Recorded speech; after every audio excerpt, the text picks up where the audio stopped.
Hello guys, അപ്പൊ എല്ലാരും വരും. ഇന്നത്തെ നമ്മള് പരിപാടി എന്താന്ന് പോയോക്കാം. നമുക്ക് രാവിലെ തന്നെ കുളിച്ച് കുറിയും തൊട്ട് കോളേജിൽ ഒരു ഓട്ടം പോയതാട്ടെ നമ്മള്. അവിടുന്ന് കണ്ടി നിന്റെ വണ്ടിത്തെ ഉടുപ്പ് അടിച്ചു മാറ്റിയേണ്ട ഒരു സാധനം വരും. ഓണോടത്തൊക്കെ നമുക്ക് കമ്പനിക്കാരിലോണ്ട് കുഴപ്പമില്ല. നമ്മള് സ്റ്റാൻഡിൽ ഇങ്ങനെ കുറച്ചു നേരം സോറിയും പറഞ്ഞങ്ങനെ നിന്ന്. കുറച്ചേരല്ല കുറെ കണ്ട പെണ്ണുങ്ങളെ ആയ നോക്കണേ ഇയാള് കുറ്റം വരണ്ടേ എന്താണ് ഇവരാരും ശരിയല്ല. ഇവരൊക്കെ നമ്മളെ വ്ളോഗിന് റീലിന് കുറ്റം പറയണേ. മെയിൻ ആയിട്ട് ആണ് ഞാൻ പറഞ്ഞില്ല. അറിയൂല. വളരെ നല്ല ക്വാളിറ്റി ഉള്ള വീഡിയോസ് ആണ്.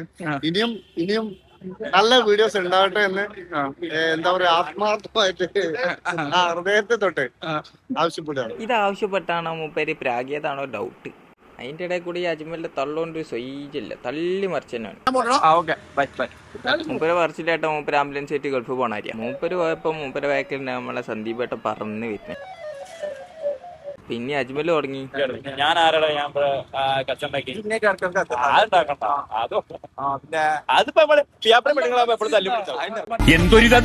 അതിന്റെ ഇത്തം കണ്ടതോ മുഖ്യമന്ത്രിന്റെ പേരെ കുട്ടിയാണ്. പിന്നീട് എന്ത് സംഭവിച്ചു? പിന്നീട് എന്താണ് ഉണ്ടായെന്ന് വെച്ചാല്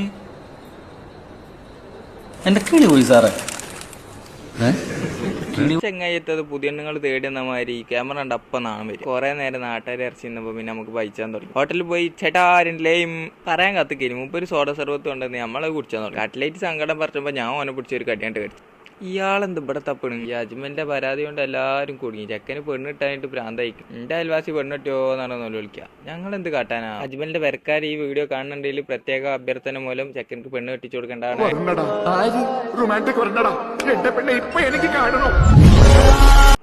അങ്ങനെ അവിടുത്തെ പരിപാടി കഴിഞ്ഞ് സന്ദീപേട്ടനെ കാത്തങ്ങനെ ഞങ്ങൾ എല്ലാരും കൂടി നിൽക്കുക. ഇയാളെന്താ വരാത്ത പഠിച്ചോനെ? വന്നല്ലോ. ചെയ്യണ പണി നോക്കാണ്. വണ്ടിയിലിരുന്നാണ്ട് ഒറ്റക്ക് തള്ളി മറിച്ച. ഇടയിൽ കൂടെ നമുക്ക് കേസ് വന്നാൽ നമ്മൾ പേഷ്യന്റിനെ എടുക്കാൻ വേണ്ടി പോയി. പേഷ്യന്റിനെ എടുക്കാൻ പോയപ്പോൾ പേഷ്യന്റിന്റെ ബൈസ്റ്റാൻഡർ കേക്ക് തന്ന്. രാവിലെ എന്നല്ലേ വിശക്കാക്കോ? ഞാനത് മൈ തന്നു. നമ്മള് വണ്ടി കൊടുത്ത് നമ്മളെ ടോളിലെത്തിയപ്പോൾ അവിടെ ഫുള്ള് വരും. ഓണടിച്ചപ്പോൾ ഹിന്ദിക്കാരൻ നമ്മളെ ദിക്കറില്ല. പിന്നെ നമ്മൾ വെറുതെ വിടില്ല. നല്ല സ്വലാത്ത് അങ്ങോട്ട് ജോലി കൊടുത്തു. ബൈസ്റ്റാൻഡർ വെച്ച് 10-12 മണിക്കൂർ കാത്തുനിന്ന് എനിക്ക് ഭ്രാന്തായി ഉണ്ടാവില്ലേ? ഞാൻ പറഞ്ഞു എനിക്ക് ആദ്യം ഉള്ളതുകൊണ്ട് പിന്നെ കുഴപ്പമൊന്നുമില്ല. അപ്പോൾ മൂപ്പര് പറയാ ചാത്തപ്പനക്ക് എന്ത് മൈഷറല്ലേ. ഞാൻ ഇന്നെ നോക്കിണ്ട് വിചാരിച്ചാൽ അത് ഏറ്റുപിടിക്കല. അങ്ങനെ പേഷ്യന്റിനെ ഇറക്കി അവിടുന്ന് തടി സലാമത്താക്കി. ഈ കണ്ട റോട്ടിൽ കൂടെ ഒറ്റ ആംബുലൻസ് ചുറ്റുവാണ് ഇന്നമാണ് സമ്മതിച്ച.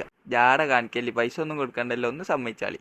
മെയിൻ റോഡെത്തി നമ്മൾ വണ്ടി പൂച്ച് വിടുമ്പോൾ വണ്ടിക്കുണ്ടൊരു സൈഡ് വലിവ്. മൂപ്പര് അറിയാണ് ഇജ്ജ് അവിടെ നേരത്തെ കേക്ക് നീലേ എനിക്കും വേണം വെള്ളം. അങ്ങനെ ഓനക്ക് അവിടുന്ന് പള്ളർച്ച് വെള്ളം കൊടുത്ത് ചേച്ചി ബില്ലടിക്കുമ്പോ തന്നെ നമ്മളൊന്ന് മെയിൻ ആവാൻ നോക്കി. അപ്പൊ അവിടുത്തെ പരിപാടി ഇങ്ങനെ നമ്മൾ നേരെ പെരക്ക്. രാവിലെ 7 മണിക്ക് പോയി നമ്മള് രാത്രി 10:30 പെരയിലെത്തി. അപ്പൊ ഏറെക്കുറെ ഇത്രയൊക്കെ തന്നെ ഉള്ളൂ.